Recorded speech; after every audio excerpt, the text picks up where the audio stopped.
وہ دو ٹوک بات کرنے کا فیصلہ کر چکے تھے۔ آغا جی، کیا آپ نہیں جانتے کہ نکاح پر نکاح نہیں کیا جاتا؟ آغا جی، میں ایک عورت ہوں، کسی کی منکوحہ اور ایک بیٹی کی ماں۔ اس کی آنکھوں میں چمکتے آنسو دیکھ کر وہ بلکھلا اٹھے، لیکن اس سے قبل کہ وہ بولتے وہ پھر گویا ہوئی۔ آغا جی، کیا میں اور میری بیٹی آپ پر بوجھ بن گئی ہے کہ اس حویلی میں جگہ تنگ ہو گئی ہے یا آپ لوگوں کے دل تنگ پڑ گئے ہیں؟ میں یہ حویلی چھوڑ کے چلی جاتی ہوں آغا جی، کیوں نہ مجھے یہ حویلی چھوڑنا تو منظور ہے، لیکن دوسرا فیصلہ کرنا قطع قبول نہیں۔ آخر میری بیٹی کا کیا قصور ہے؟ اسے کس بات کی سزا دی جا رہی ہے؟ جب میں نے مرنا چاہا تو آپ نے مجھے مرنے نہیں دیا، اور آج جب مریم کو دیکھ کر مجھ میں جینے کی امنگ پیدا ہوئی تو آپ مجھے مار دینا چاہتے ہیں۔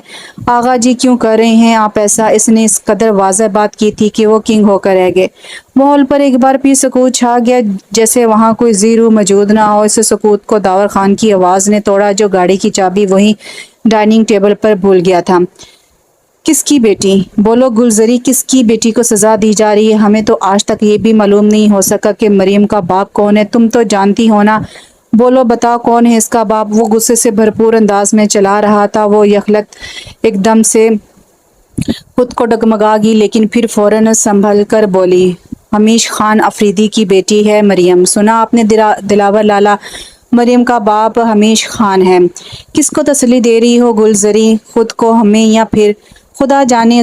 گلزری، تم کب سمجھ پاؤ گی ہماری بات؟ کیا تم یہ سمجھتی ہو کہ والدیت کے خانے میں حمیش خان کا نام آنے سے وہ اس کی بیٹی بن گئی ہے؟ تو سراسر غلط سوچتی ہو تم، کیونکہ اگر حمیش خان کو اتنا ہی اس کا وجود پسند ہوتا تو اس بات کو ایشو بنا کر وہ گھر نہ چھوڑتا۔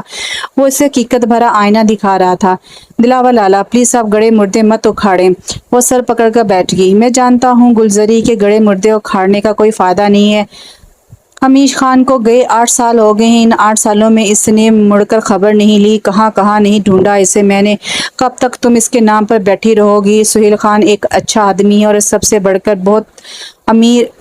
بڑھ کر میرا بہت اچھا دوست ہے۔ اس نے خود تمہیں پرپوز کیا ہے اور ہم نے بس دلاور لالا، اس سے زیادہ ایک لفظ نہیں۔ وہ بے شک اچھا صحیح، بہت اچھا صحیح، لیکن میری ماضی کی یادیں اذیت ناک ہیں دلاور لالا، اور مستقبل کی فکر میرے لیے عذاب ہے۔ کیا ہوا تھا اور کیا ہوگا، میں ان سوچوں میں چاروں طرف سے گھر چکی ہوں۔ میں تھک گئی ہوں لڑتے لڑتے۔ وہ ہامنے لگی، لیکن داور خان نے آگے بڑھ کے اسے پانی کا گلاس پکڑایا۔ ریلیکس گلزری، تم پریشان نہ ہو، سب ٹھیک ہو جائے گا۔ اس کی یہ حالت دیکھ اس کا دل کٹ جاتا تھا، لیکن وہ کچھ بھی نہ کر سکتا تھا۔ اگر کرنے کا سوچتا تو گلزری کی انا اور حمیش خان سے محبت آڑے آ جاتی۔ وہ بہت بے بس اور مجبور ہو گیا تھا۔ اس نے اس کا سر آہستہ سے تھپتھپایا اور ٹیبل سے کی رنگ اٹھا کر باہر چل دیا۔ گل بیٹا، کھانا کھا لو، جیسا تم چاہو گی ویسا ہی ہوگا، کیونکہ جو تم جانتی ہو وہ کوئی اور نہیں جانتا۔ اگر کوئی جان لے تو خیر چھوڑو۔ آغا جی اس سے بہلانے کی کوشش کرنے لگے۔ نہیں آغا جی، بھوک نہیں ہے، وہ کرسی سے اٹھتے ہوئے بولی اور سبک رفتار سے چلتی ہوئی باہر نکل گئی، جبکہ ہمایوں خان افریدی جانتے تھے کہ وہ ضبط کے کن کڑے مراحل سے گزر رہی ہے۔ ہمایوں خان افریدی کے 2 بھائی تھے، ان سے چھوٹے جو خوشنوید افریدی اور سب سے چھوٹے عمر افریدی۔ مجھے کے احساس کی رنگینیوں کے ساتھ وہ تینوں بھائی اپنے پاؤں پر کھڑے ہو گئے۔ تینوں کے یک بعد دیگر شادیاں کر دی گئی۔ ہمایوں افریدی کی بیٹی پر دل خوشنود افریدی کے 2 بیٹے داور خان اور حمیش خان، اور عمر خان کی بیٹی گلزری۔ ان کے مہکتے باغ کے تازہ کھلتے پھول تھے۔ خاندانی دشمنی نے چھوٹی سی عمر میں ہی گلزری سے اس کے باپ کو چھین لیا۔ سارے گھر والوں کی محبتوں کے ساس اور نرم رویوں نے اسے خود سر و ضدی بنا دیا تھا، جبکہ پورے دل اپنے باپ کی طرح ہی نرم دل تھی۔ یوں ایک حویلی میں رہتے ہوئے وہ سب ایک دوسرے کو دل کی دھڑکنوں میں بسائے رکھتے تھے۔ جب بچے شعور کی منزل کو پہنچے تو داور خان اور پورے دل کو نکاح کے بندھن میں باندھ دیا گیا۔ گلزری اور حمیش خان کے مزاجوں میں مکافات نہ ہونے کی وجہ سے فیصلہ مستقبل پر چھوڑ دیا گیا۔ خوشنود خان اور پر دل کی والدہ زینت خاتون شہر گئے تو واپس خون میں نہا کر آئے۔ ایک روڈ ایکسیڈنٹ میں دونوں جان سے گئے۔ جوں روزے شب کھسکتے جا رہے تھے، گلزری کی ضد اور خودسری میں اضافہ ہوتا جا رہا تھا۔ حمیش خان نے یونیورسٹی میں داخلہ لیا تو گلزری نے بھی ضد شروع کر دی کہ وہ بھی یونیورسٹی میں داخلہ لے گی۔ سب کے سمجھانے کے باوجود اس کی ضد ختم نہ ہوئی تو حمیش خان نے اسے سمجھانے کی کوشش کی، لیکن وہ سمجھنے والی نہ تھی۔ یہ کیا ڈرامہ ہے؟ وہ غصے سے دھاڑا۔ کیسا ڈرامہ؟ اگر یونیورسٹی میں پڑھنا ڈرامہ ہے تو میں بھی تمہارے ساتھ اس ڈرامے میں شامل ہونا چاہتی ہوں۔ وہ اس کے غصے کو نظر انداز کرتے ہوئے بولی۔ شٹ اپ، فضول بولنا بہت آ گیا ہے تمہیں۔ تم جانتی ہو کہ ہمارے خاندان میں لڑکیاں صرف میٹرک تک پڑھتی ہیں، اس کے باوجود تم بی اے کیا۔ پورے دل کو دیکھو، آرام سے گھر بیٹھی ہے، مگر پتہ نہیں تمہارے دماغ میں کیا خناس سمایا ہے۔ اس کی آواز غصے کی شدت سے پورے کمرے میں گونج اٹھی تھی۔ پورے دل اور مجھ میں بہت فرق ہے حمیش خان، برائے مہربانی مجھے اس سے مت ملاؤ۔ وہ تنگ کر بولی تو اس کا دماغ گھوم گیا۔ کیا فرق ہے تم دونوں میں؟ بولو، جواب دو۔ میں سورج کی کرنوں کے ذریعے آسمان تک پہنچنا چاہتی ہوں، شبنم کی طرح پھولوں کے کندھوں کا بوجھ نہیں بننا چاہتی۔ تم جانتے ہو خان مانگنا میری عادت نہیں ہے، میں صرف فیصلہ سنایا کرتی ہوں۔ وہ دو بدو بولی تو وہ مزید چڑھا۔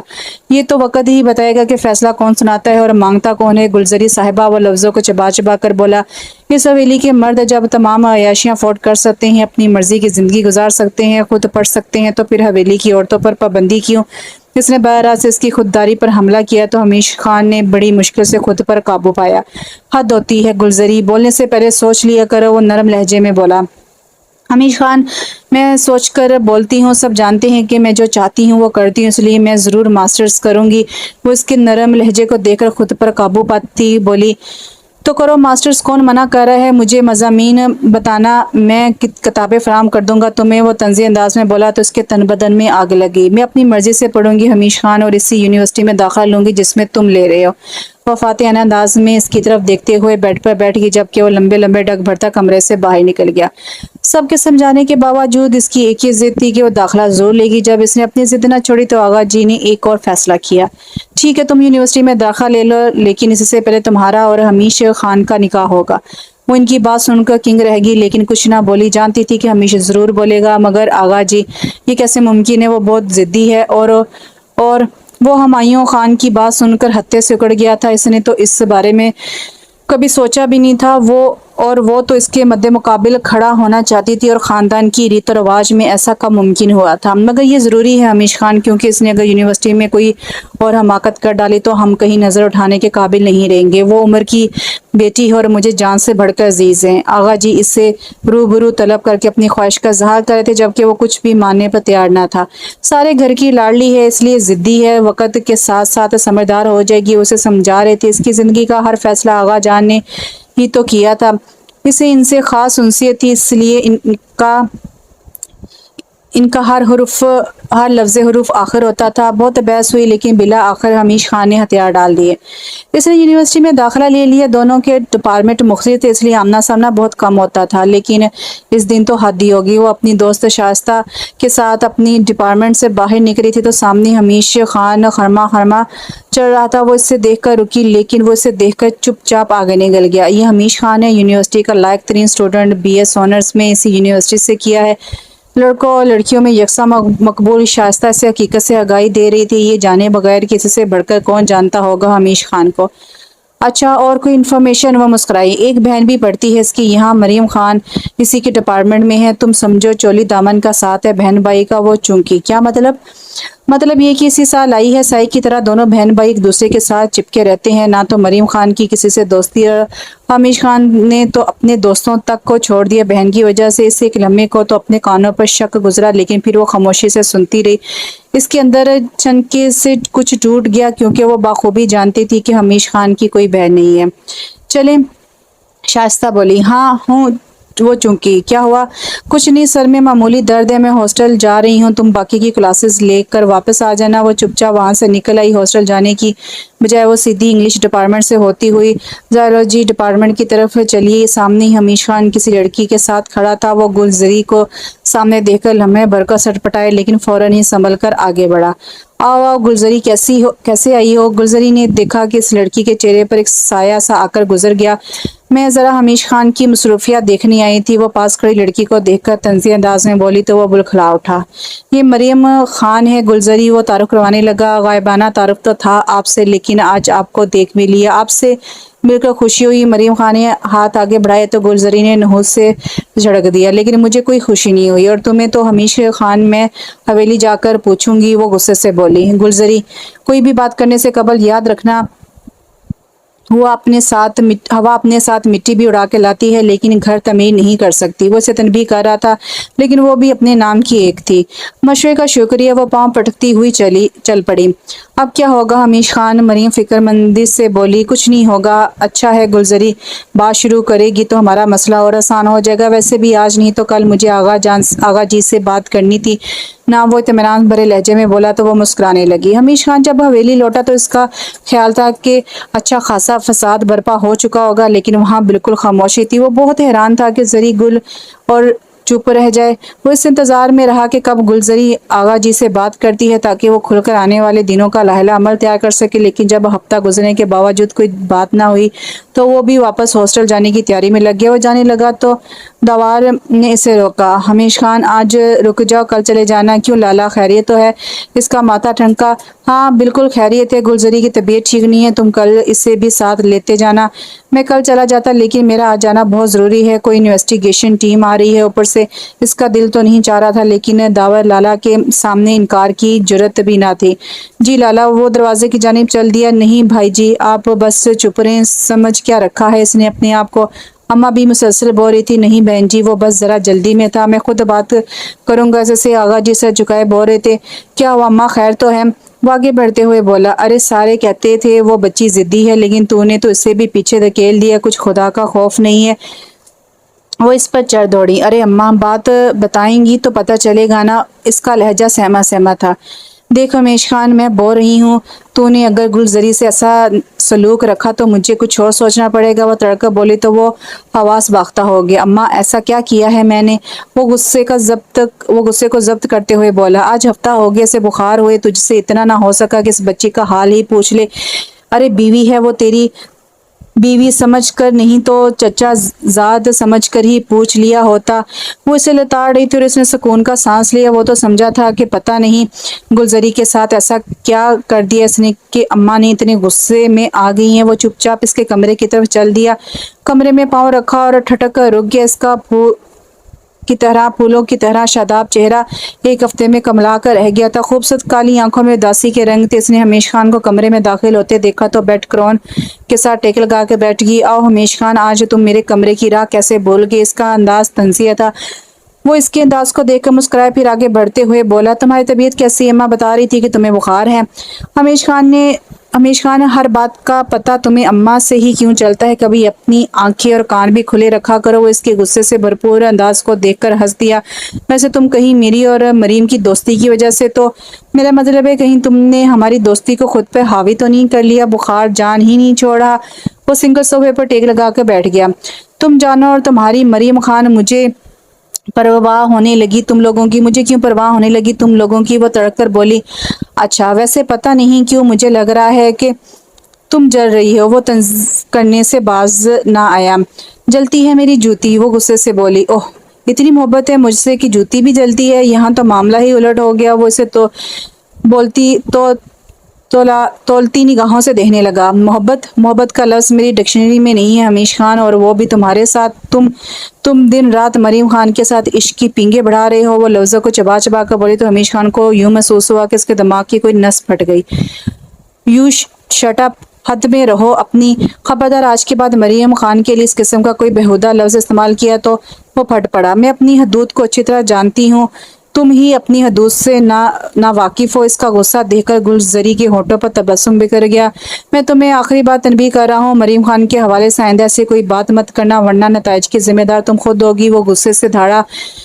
حمیش خان، یونیورسٹی میں مریم خان اور تم بہن بھائی مشہور ہو، میرا ساتھ کیا جھوٹ بولو گے؟ کیونکہ میں تو تمہاری اور مریم خان کی حقیقت جانتی ہوں نا۔ وہ تنگ کر بولی۔ مجھے کیا ضرورت پڑی ہے جھوٹ بولنے کی؟ مریم خان میری عزت ہے، نہ صرف میری بلکہ حویلی کی بھی، کیونکہ تم جانتی ہو کہ خانوں کی عزت ان کی حویلی اور خاندان کی بھی عزت ہوتی ہے۔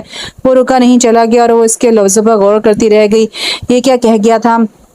یہ کیا کہہ گیا ہے حمیش خان عزت تو کیا مریم خان اور حمیش خان کے نے نکاح او میرے خدایا یہ کیسے ممکن ہے۔ وہ رات بس سوچتی رہی جس کا نتیجہ یہ نکلا کہ بخار ٹھیک ہونے کی بجائے لمبا ہوتا چلا گیا۔ جب اس کا میڈیکل سرٹیفکیٹ یونیورسٹی پہنچا تو دوسرے ہی دن اس کی دوست شائستہ اس کا حال چال پوچھنے حویلی آدم کی۔ کیا حال بنا رکھا ہے تم نے، جلدی سے ٹھیک ہو جاؤ، پیپر شروع ہونے والے ہیں۔ محترمہ ہے کہ ٹھیک ہوتی دکھائی نہیں دے رہی، وہ اسے پیار بھرے انداز میں ڈانٹ رہی تھی۔ ہوں اچھا وہ مسکرائی۔ اچھا سنا یونیورسٹی کیسی جا رہی ہے؟ وہ جو چائے کی پیالی اٹھا رہی تھی مسکرانے لگی۔ یونیورسٹی A1، آج کل بڑی ہلچل مچی ہے زوالوجی ڈپارٹمنٹ میں۔ وہ چونکی کیوں، کیا ہوا؟ وہی حمیش خان اور مریم خان کا قصہ۔ مریم خان جس شخص سے شادی کرنا چاہتی ہے حمیش خان کو وہ سخت ناپسند ہے، اس لیے آج کل دونوں ایک دوسرے سے دور ہیں۔ وہ ٹھٹکی۔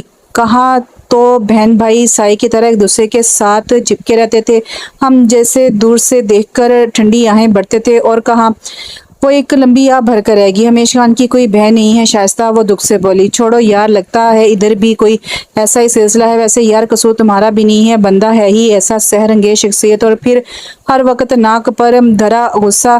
ہر کوئی بلا شرکت غیر اس کا مالک بننا چاہتا ہے۔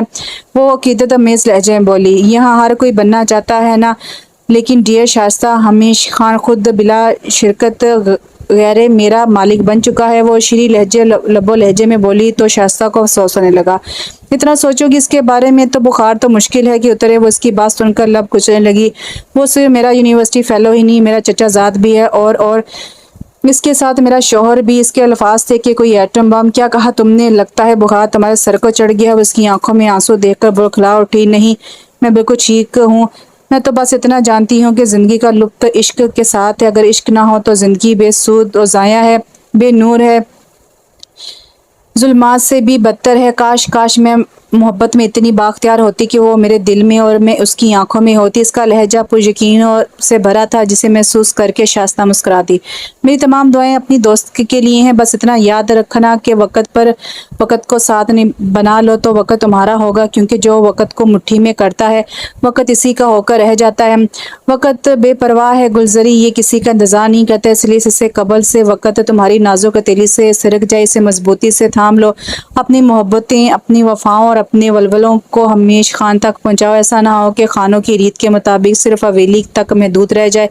وہ اسے مستقبل کا لائحہ عمل تیار کرنے میں مدد دے رہی تھی اور گلزری چپ چاپ زندگی کی گزرتی ساعتوں کے متعلق سوچ رہی تھی۔ وہ سوچ رہی تھی کہ پتھر میں جونگ لگ سکتی ہے، سنگھال چٹانوں کو چیر کر کوئی نرم اور نازک پودا نشونما پا سکتا ہے، مگر جن کے دل پتھر ہو جائے ان میں نرمی پیدا کرنا آسان کام نہیں ہے۔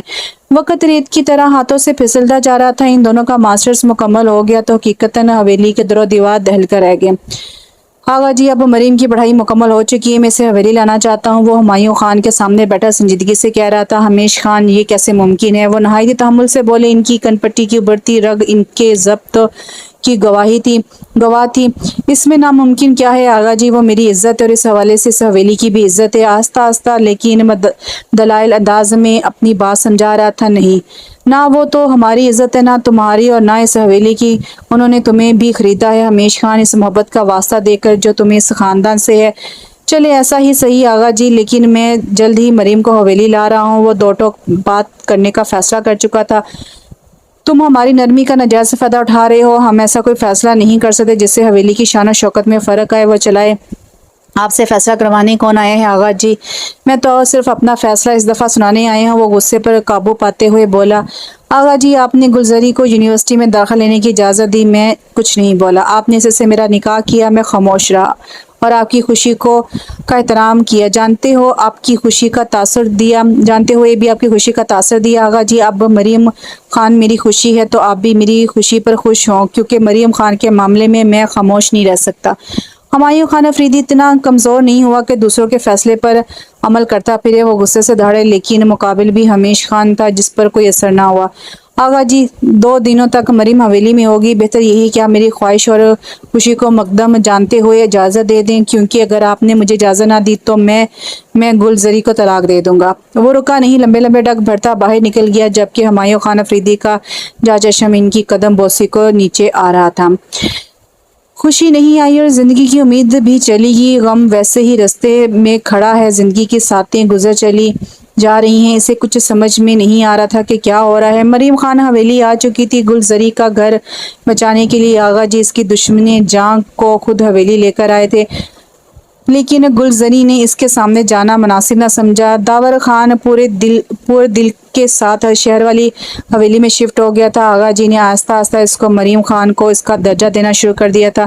کیسی ہو گلزری؟ مجھے اتنے دن ہو گئے حویلی میں آئے ہو، لیکن تم سے ملاقات ہی نہیں ہو سکی۔ مریم اسے سیڑھیاں اترے دیکھ کر بولی، حمیش خان سے تو ملاقات تو ہوتی ہے نا تمہاری؟ وہ اپنے لہجے کی ناگوارت کو چھپاتے ہوئے بولی، ہاں وہ تو روز ہی ہوتی ہے۔ پتہ ہے گلزری، میں نے کبھی ایسی شان و شوکت والی زندگی کا سوچا بھی نہیں تھا، لیکن جب خوش قسمتی ساتھ دے اور وقت کے چراغ روشن ہو تو قسمت کے موتی ضرور مل جاتے ہیں۔ وہ گلزری کے ساتھ چلتے چلتے بولی تو اس نے بغور اس کے چہرے کی جانب دیکھا جو بہت معصوم تھا۔ اس پل اس کے چہرے پر کئی رنگ بکھرے تھے، شاید قسمت کے موتی پانے کے رنگ یا ہمیش کی محبت کے رنگ۔ وہ دن بہ دن نکھرتی جا رہی تھی، جبکہ گلزری خود دن بہ دن بکھرتی جا رہی تھی۔ قسمت کی دیوی کبھی کبھی الٹا چکر بھی دیتی ہے مریم خان، سپیرے کی موت ہمیشہ سانپ کے کاٹنے سے ہوتی ہے، لیکن سانپ بھی زخم کھا کر ہی مرتا ہے۔ گلاب کے کانٹے اس کے پھول کے رکھوالے ہوتے ہیں، لیکن موت کا ذائقہ اکثر وہ مالی کے ہاتھوں چکھتا ہے۔ وہ لانچ کا دروازہ کراس کرتی چلی گئی، جبکہ مریم خان حیران اور پریشان اس کی باتوں پر غور کرتی جہاں کھڑی تھی وہیں کھڑی رہ گئی۔ کسی نے زور سے دروازہ کھولا اور آندھی کی طرح اندر داخل ہوا۔ کیا کہا ہے تم نے؟ مریم سے بولو، حمیش خان غصے سے بولا، جبکہ وہ حیران اور پریشان اس کی طرف دیکھتی رہی۔ میں کیوں کچھ کہنے لگی اس سے؟ اس کا رشتہ ہے مجھ سے، جو میں اسے کچھ کہوں گی وہ بیڈ سے اٹھ کر اس کے سامنے کھڑی ہوگی۔ تمہیں کوئی حق بھی نہیں ہے اسے کچھ کہو، اور برائے مہربانی آئندہ اس سے کوئی بکواس کرنے کی کوشش نہ کرنا، ورنہ کیا کر لو گے تم میرا؟ جو ہے وہ تو نظر آتا ہے حمیش خان، وہ طنزی انداز میں بولی۔ کرنے کو تو میں بہت کچھ کر سکتا ہوں گلزری افریدی، اور جو تمہیں نظر آتا ہے وہ تمہاری نظر کا فطور ہے۔ اس کے خشک لہجے میں اب بھی شعلوں کی سی تپش تھی۔ ہوگا میرے دماغ کا فطور، تم جا کر اپنی مریم خان کو چپ کرواؤ، ٹیسوے بہاری ہوگی بیٹھ کر۔ وہ ایک لفظ چبا کر بولی، شٹ اپ! تمہارے دماغ میں جس شک کے کیڑے نے کھلبلی مچا رکھی ہے نا، میں اسے اچھی طرح جانتا ہوں۔ یہ الگ بات ہے تم نہ مانو۔ وہ اس کی آنکھوں میں آنکھیں ڈال کر بولا تو پل بھر کو وہ لرز گئی، لیکن پھر ہمت کر کے گویا ہوئی۔ کیا جانتے ہو تم؟ بولو۔ یہی کہ تم حمیش خان، اس نے کچھ لمحے توقف کیا تو وہ سٹپٹا گئی۔ یہی کہ تم حمیش خان کی محبت میں بہت آگے تک نکل چکی ہو، لیکن اتنا یاد رکھنا گلزری، جب تک مریم کو اس کا مقام تم نے نہ دیا، میری نظروں میں تمہاری اتنی سی بھی عزت نہیں ہوگی، اور محبت تو بہت دور کی بات ہے۔ وہ ہاتھ کے اشارے سے اس کی طرف دیکھ کر بولا، تم سے محبت کون مانگ رہا ہے خان؟ تم تو نفرت دینے کے بھی قابل نہیں ہو۔ وہ ایک لفظ پر زور دے کر بولی تو اس نے اس پر ایک چپٹی نگاہ ڈالی اور کمرے سے باہر نکل گیا، اور وہ اپنا سر پکڑ کر وہیں بیڈ پر بیٹھ گئی۔ وہ بھی ایک ایسی ہی رات تھی، ٹھٹھراتی ہوئی رات، بجلی کی چمک، بادلوں کی گرج، آندھی کا شور، بارش کا زور۔ یوں محسوس ہوتا تھا جیسے ابھی چھت پھٹ جائے گی۔ پورے دل کی طبیعت خراب تھی۔ اماں بھی، گلزری کی والدہ اور آغا جی سب شہر گئے تھے، جبکہ گلزری، مریم خان، حمیش خان حویلی میں تھے۔ بادل یوں گرج رہے تھے کہ کان پڑتی آواز سنائی نہ دے رہی تھی۔ لائٹ چلی گئی۔ گلزری نے کینڈل جلانے کے لیے ماچس تلاش کی، لیکن اسے نہ ملی۔ وہ ماچس لینے کے لیے کچن کی جانب جا رہی تھی کہ بلا ارادہ اس کے قدم مریم خان کے کمرے کے سامنے رک گئے۔ اندر سے ہلکی ہلکی سسکیوں کی آواز اس طرح آ رہی تھی جیسے کوئی بہت تکلیف میں ہو۔ اس نے تھوڑا سا دروازہ دھکیلا تو دروازہ کھلتا چلا گیا، لیکن اندر کا منظر دل دلانے والا تھا۔ اچھا، اب راتوں کو چھپ چھپ کر خانوں کی حویلی میں یہ سب کچھ ہوگا۔ سب کچھ اپنی آنکھوں سے دیکھ کر وہ خاموش نہ رہ سکی۔ اس کی آواز سن کر ایک دفعہ تو مریم خان اور حمیش خان جی جان سے لرز گئے۔ تم راتوں کو چھپ چھپ کر ہماری جاسوسی کر رہی ہو؟ حمیش مریم کو بیڈ پر بٹھا کر اس کی طرف لپکا۔ سچ ہمیشہ کڑوا ہوتا ہے حمیش خان، حقیقت آج میں اپنی آنکھوں سے دیکھ چکی ہوں۔ تم سب کی غیر موجودگی کا ناجائز فائدہ اٹھا رہے ہو۔ حمیش خان کو نائٹ گاؤن اور مریم خان کو بغیر دوپٹے کے بیڈ پر بیٹھے دیکھ کر اس کی آنکھوں میں لہو اتر آیا تھا۔ تم حقیقت نہیں جانتی گلزری، جا کر اپنا کام کرو۔ اس نے جب گلزری کو جانے کا کہا تو اس کے تن بدن میں آگ لگ گئی۔ اس لیے چلی جاؤں کہ تمہارے لچھن نہ دکھ سکوں، تمہارے کرتوتوں سے دوسروں کو آگاہ نہ کر سکوں، یا پھر تمہاری من مانی جانے والی رنگ رلیوں پر پردہ ڈال دوں۔ اس کے الزام تراشوں پر اس کے دماغ کی رگیں تن گئی تھی۔ وہ بات کاٹ کر گرجتے ہوئے بولا، سٹاپ اٹ! کیا تم اپنے الزام کی وضاحت دینا پسند کرو گی؟ وضاحت؟ جب سب کچھ اپنی آنکھوں سے دیکھ چکی ہوں تو وضاحت کیسی اور الزام کیسا؟ وہ غصے سے داڑا اور ہاتھ کا نشان اس کے منہ پر چھوڑ گیا۔ نہیں حمیش خان، اب میں خاموش نہیں رہ سکتی، بہت برداشت کیا میں نے، اب مزید نہیں۔ اپنے گال پر ہاتھ رکھ کے وہ کرائی، دیکھو گلزری، تم غلط سمجھ رہی ہو، دراصل لائٹ چلی گئی تھی اور حمیش خان جانتا تھا کہ مجھے اندھیرے سے ڈر لگتا ہے، تو وہ فوراً میرے کمرے میں چلا آیا۔ مریم جو کب سے خاموش بیٹھی تھی صفائی دینے کو آگے بڑھی۔ تم اپنے کام سے کام رکھو، مجھے سبق پڑھانے کی کوشش نہ کرو۔ اس نے انگلی اٹھا کر اسے تنبیہ کی۔ تم بات کو سمجھنے کی کوشش کرو گلزری، خواہ مخواہ یہ غلط بات کو طول دے رہی ہو۔ میں تمہیں بتا رہی ہوں کہ لائٹ چلی جانے کی وجہ سے وہ گلزری اور حمیش کے نازک رشتے کا احساس کرتے ہوئے بات کو ختم کرنا چاہ رہی تھی، لیکن گلزری نے اسے ٹوک دیا۔ لائٹ جانے کی وجہ سے وہ تمہیں اپنی روشنی سے نوازنے آ گیا۔ مریم خان، یہی بتانا چاہ رہی ہو نا تم؟ اور حمیش خان، تم نہایت ہی کوئی گھٹیا برے کردار کے مالک و گرے ہوئے انسان ہو۔ Shut up, just shut up. Hamesh Khan غصے سے دھڑا اور آگے بڑھ کے اسے بازو سے پکڑ کر گھسیٹتے ہوئے اس کے کمرے کی طرف چل دیا۔ مریم رستے میں آئی تو حمیش نے اسے دھکا دے کر نیچے گرا دیا اور خود گلزری کو لے کر چل دیا۔ باہر آندھی کا شور تھا، بادلوں کی گرج تھی، بجلی کی چمک، بارش کا شور، ایک دل دہلانے والا منظر، اور اس سے بھی خوفناک منظر اس کا منتظر تھا۔ چھوڑو مجھے، وہ اسے اپنا بازو چھڑانے کی کوشش کر رہی تھی، لیکن اس کی مردانہ گرفت بہت مضبوط تھی۔ اتنی جلدی کیسے چھوڑ دوں میری جان؟ ابھی تو تم نے میرا برا پن دیکھا ہی نہیں ہے، رنگریلیاں کیسے مناتے ہیں یہ بھی بتاؤں گا، اور میرے لچن وہ تو خیر تم جان ہی چکی ہو۔ اس کی کئی باتیں لوٹا رہا تھا۔ میں کہتی ہوں چھوڑو مجھے۔ وہ اس کے جاہرانہ عزائم کو دیکھ چکی تھی اور حقیقتاً خوفزدہ بھی ہو رہی تھی۔ اس نے اسے بیڈ پر پٹکا اور اندر سے دروازہ لاک کر لیا۔ اس کے چہرے پر خطرناک عزائم کی سرخی پھیلی ہوئی تھی۔ آگے جھک کر اس کے دونوں ہاتھوں کو اپنے ہاتھوں کی گرفت میں جکڑ لیا۔ وہ بری طرح مچلنے لگی۔ قیامت آئی اور گزر گئی۔ اس کی آہ و ویلا اس کے کسی کام نہ آ سکا اور وہ کسی ساکت پنچھی کی طرح اس کے سامنے ڈھیر ہوتی چلی گئی۔ اس کا وجود ریزہ ریزہ ہو گیا۔ اس نے کسی ہارے ہوئے پنچھی کی طرح اپنے وجود کو سمیٹنا چاہا، لیکن بے سود۔ اس کی انا، اس کی نسوانیت، سب کچھ تباہ ہو گیا۔ اس کے پاس کہنے کو کچھ نہ بچا تھا۔ جب اس کی ماں، آغا جی اور اماں بھی گھر واپس آئے تو وہ بخار میں بے سود پڑی تھی۔ مریم پاس ہی بیٹھی اس کے ماتھے پر پٹیاں بھگو کر رکھ رہی تھی، جبکہ حمیش خان ڈاکٹر کو چھوڑنے گیا ہوا تھا۔ وہ سب اس کی ایسی حالت دیکھ کر پریشان ہو گیا۔ آہستہ آہستہ اس کا بخار ٹھیک ہو گیا، لیکن وہ یکسر بدل چکی تھی۔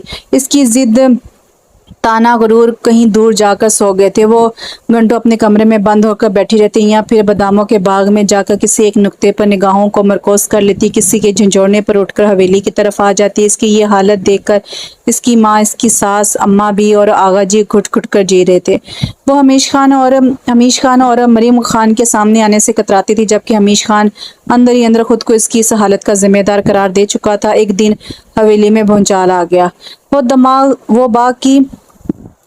وہ باغ کی طرف جا رہی تھی کہ حمیش خان سے سامنا ہو گیا۔ وہ اس کی طرف بڑھا۔ کیسی ہو گلزری؟ اس کی آواز سن کر اس نے اپنا جھکا ہوا سر اوپر اٹھایا۔ برباد ہونے والیوں سے یہ نہیں پوچھا کرتے حمیش خان، کیونکہ ان کا چلتا پھرتا وجود بربادی کا پتہ دے رہا ہوتا ہے۔ جو بھی ہوا بہت برا ہوا، بہت غلط ہوا حمیش خان۔ میں تمہارا شوہر ہوں گلزری، وہ سب میرا حق تھا۔ تم نے اتنی چھوٹی سی بات کو ذہن پر سوار کر لیا۔ وہ اس کی حالت دیکھ کر بہت رنجیدہ ہو رہا تھا۔ حق ایسے وصول نہیں کیا جاتا حمیش خان، اور وہ چھوٹی سی بات کب تھی؟ میری عزت، میرا وقار، میری خودداری اور نسوانیت، سب کچھ تو تم نے داؤ پر لگا دیا۔ تم کہتے ہو وہ چھوٹی سی بات ہے۔ یہ سب کچھ اگر تمہاری مریم خان کے ساتھ ہوتا تو میں تمہیں پوچھتی۔ اس نے لب و لہجے کو مکمل طور پر نارمل رکھنے کی کوشش کی تھی۔ مریم خان کا ذکر بیچ میں کہاں سے آ گیا؟ وہ دن رات تمہاری پٹی سے لگی رہی کہ اس نے برا کیا؟ کیا اس نے برا کیا؟ گھر والوں کو حوصلہ دیا؟ وہ تو خود ٹوٹی پھوٹی ہوئی ہے۔ اس کے ساتھ تو حادثات کیا تنی دھول چپکی تھی کہ اپنا اصل نام و نشان تک بھول گئی۔ وہ زندگی سے روٹھ رہی تھی گلزری، اور میں ایسا نہیں چاہتا تھا۔ میرا قصور صرف اتنا ہے کہ میں اسے زندگی کی طرف لانے کی جستجو میں لگا رہا اور اسے حویلی لے آیا گلزری۔ Really sorry. وہ کچھ اور کہنا چاہتا تھا، لیکن وہ خونخوار انداز لیے اس سے گویا ہوئی۔ نہیں حمیش خان، ایک لفظ بھی نہیں۔ تمہاری سوری میری ذات کی اڑائی گئی دھجیوں کو نہیں سمیٹ سکے گی۔ تمہاری ندامت کبھی بھی مجھے اپنی نظروں میں باقاعدہ ثابت نہیں کر سکے گی۔ میں ہر الزام سہ لوں گی، لیکن تمہارے اور مریم خان کے درمیان سے ہٹ جاؤں گی، کیونکہ قصور میرا ہے کہ تم جیسے پتھر دل انسان سے محبت کر بیٹھی۔ میں تمہیں دھڑکنوں میں نئے رنگوں کے ساتھ سجا کر تخت ستم پر بٹھا دیا۔ تم تو میرے لیے وہ